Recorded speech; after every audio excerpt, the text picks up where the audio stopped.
बेटा उज़ैर, आज मैं तुझे एक ऐसी कहानी सुनाऊंगा जिसमें एक बड़ा राज छुपा है। बहुत ज़माना पहले एक नेक और अक्लमंद इंसान था जिसे लोग हकीम लुकमान कहते थे। वो अपने वक्त के बड़े दानिशमंद थे और हमेशा अपने उस्ताद की खिदमत किया करते थे। एक दिन उनके उस्ताद ने उनको बुलाया और कहा, लुकमान, आज एक बकरी ज़िबा करो और इसमें से सबसे अच्छी चीज़ मेरे लिए लेकर आना। बेटा, सोच के सबसे अच्छी चीज़ कौन सी होगी? गोश्त, कलेजी या कुछ और? लेकिन लुकमान बड़े गौर से सोचने लगे और फिर बकरी ज़िबा करने के बाद सिर्फ 2 चीज़ें उठाईं और उस्ताद के पास ले आए। उस्ताद ने देखा और हैरान रह गए।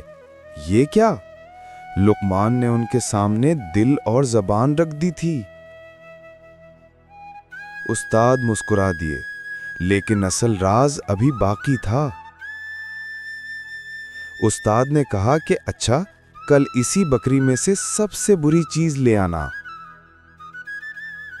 बेटा, तुझे लगता है सबसे बुरी चीज क्या होगी? हड्डियां या खाल? अगले दिन लुकमान दोबारा हाजिर हुए और हैरत की बात यह कि इस बार भी वो ही दिल और जबान ले आए। उस्ताद ने हैरत से पूछा, लुकमान, ये सबसे अच्छी भी और सबसे बुरी भी? लुकमान ने सर झुकाकर कहा, जी उस्ताद, अगर दिल साफ हो और जबान मीठी हो तो इंसान सबसे बेहतर है, लेकिन अगर दिल में कीना हो और जबान कड़वी हो तो फिर इंसान से बुरा कोई नहीं। बेटा उज़ैर, यही राज है। इंसान की असल पहचान न उसके कपड़ों में है न दौलत में। असल पहचान है उसके दिल और जबान में। इसी पर अल्लाह भी खुश होता है और लोग भी राजी रहते हैं। हाँ भाई बेटा, अगर वीडियो पसंद आई हो तो दिल के बटन पे क्लिक करो। वीडियो के नीचे वाला सब्सक्राइब भी दबा दो। अगली वीडियो के लिए तैयार रहना।